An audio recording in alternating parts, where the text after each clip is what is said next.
விழுப்புரம் மத்திய மாவட்ட இந்திய ஜனநாயக கட்சி சார்பில் மாநாட்டை ஓட்டி விளம்பரப்படுத்தும் பணி தீவிரம். இந்திய ஜனநாயக கட்சி சார்பில் வருகின்ற 2ஆம் தேதி திருச்சி சிறுகனூர் பகுதியில் நடைபெற உள்ள தேசம் காப்போம் தமிழை வளர்ப்போம் இந்திய ஜனநாயக கட்சியின் மாநாட்டிற்காக விளம்பரம் படுத்தும் பணி தீவிரமாக நடைபெற்று வருகிறது. இதன் ஒரு பகுதியாக விழுப்புரம் மத்திய மாவட்டத்துக்கு உட்பட்ட திருக்கோவிலூர், அரகண்டநல்லூர், மணமுண்டி உள்ளிட்ட பகுதிகளில் IJK மாநாட்டிற்கான போஸ்டர் ஒட்டும் பணி நடைபெற்று வருகிறது.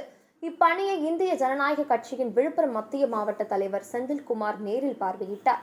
உடன் விழுப்புரம் மத்திய மாவட்ட இந்திய ஜனநாயக கட்சி நிர்வாகிகள் இருந்தனர்.